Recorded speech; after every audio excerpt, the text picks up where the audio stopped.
What's up guys, welcome back to the channel. Chapter 20 of The Mandalorian is here. It was on the shorter side, but we did learn a lot, so let's talk about it. So the episode opens up at the Mandalorian covert. They're on the beach, and all of the Mandalorians are training pretty much, including the foundlings, and Grogu's just kind of sitting there on the beach playing with these little crabs, and Din comes up to him, and he's like, okay, enough of that. If you want to be a Mandalorian, then it's time to get serious. And he puts Grogu in this little one-on-one matchup with the foundling from the first episode, who was taking the creed before the Mandalorians were attacked by that giant monster in the water. And as we found out in this episode, that is Paz Vizla'S son. Before this little training sequence begins, the issue of Grogu not wearing a helmet finally comes up. And this is something that I actually mentioned last week that I thought was going to become a topic of interest at some point. And lo and behold, here we were in the very next episode talking about Grogu and the fact that he doesn't wear Mandalorian armor, or at least he doesn't wear a helmet right now. And Din Djarin responds to that questioning quite simply by saying he can't take the creed because he can't speak yet. And that to me seems fair. That's pretty much all the explanation you needed. Grogu doesn't wear a helmet and he's still welcome in the covert because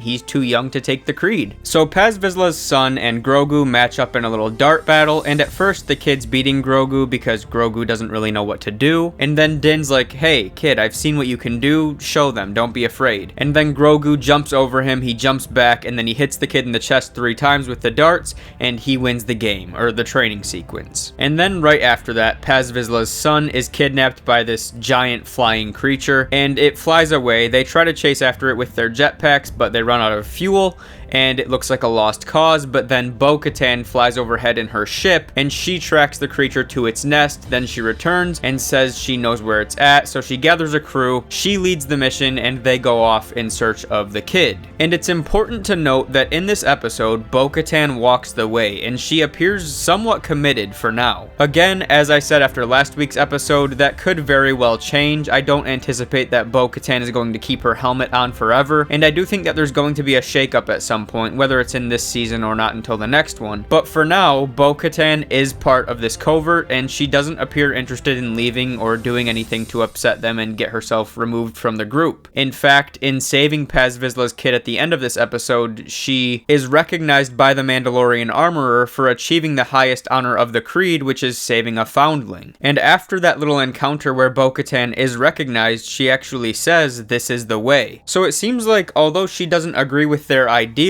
and she doesn't buy into all their superstitions, Bo-Katan is down to stay with these people, at least for a while. But going back to when the assembled squad of Mandalorians leaves to go save the missing foundling, Grogu stays with the armorer, who crafts a new piece of armor for him. But while she's doing that, Grogu has a flashback to Order 66, and now we finally know who saved Grogu. Jar Jar Binks. I'm kidding, of course, but only sort of. Through Grogu's vision, we learn that it was not a more popular Jedi like Quinlan Vos or Barriss Offee who saved the child. Rather, it was a lesser-known character, a Jedi played by Ahmed Best, who also played Jar Jar Binks in the prequel trilogy. Now, could someone else play a role in protecting Grogu later on and getting him to the point that we find him in Season 1 of The Mandalorian? Possibly, but of course, time will tell. I personally think it's awesome that they chose Ahmed for this heroic role, because he is a person who not only is a really big Star Wars fan, but also dedicated a good portion of his life to playing the role of Jar Jar Binks. And during that time when the prequel trilogy was coming out, Ahmed took a lot of heat and a lot of hate from the fan base, and he's opened up in the past about the toll that that took on him as a human being. Obviously, things are very different now. The prequel fan base is all grown up, they're very vocal, and Ahmed knows that he's loved by a lot of people. But like I said, he took a lot of slack and a lot of hatred for his role as Jar Jar, which is completely unfair, of course, because even if you don't like the character of Jar Jar, that's not Ahmed's fault. So the actors and the actresses should never be caught in the crossfire in that sort of situation. But Ahmed was, and now he finally got to play a much cooler role than Jar Jar Binks ever could be.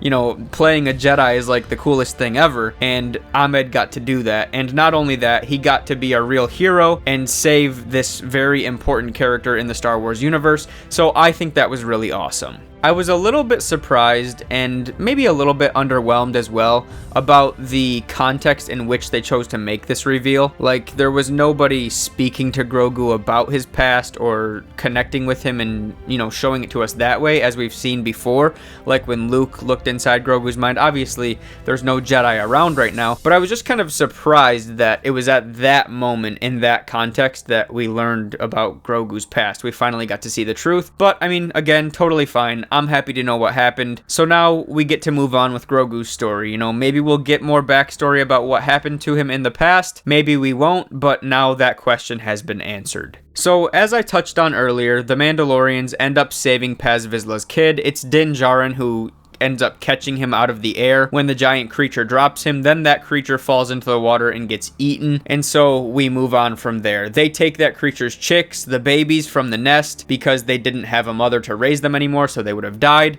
and we'll see how the Mandalorians end up using those creatures from here. I could definitely envision a scenario where they end up riding them in the air. That would be kind of cool to see. But that was that. The kid was saved. Bo-Katan received recognition for leading the mission, and then from there, the armorer recognizes that Bo-Katan's armor has been damaged and she offers to replace it. Bo-Katan requests that one of her signets be that of the Night Owl and the other be the Mythosaur. The armorer has no problem with that because she says the Mythosaur belongs to all Mandalorians, so she crafts a Mythosaur for Bo-Katan's right shoulder. And as she goes to put it on, Bo-Katan reveals to the armorer that she has seen a Mythosaur in the living waters. Now at first the armorer thinks that Bo-Katan is saying she saw it in a vision, but then Bo clarifies and she's like, no, I really saw a Mythosaur in the living waters in the mines of Mandalore. And the armorer just says this is the way. She never really seems fazed by anything. Yeah, she took interest in the Mythosaur. She took interest when Din Djarin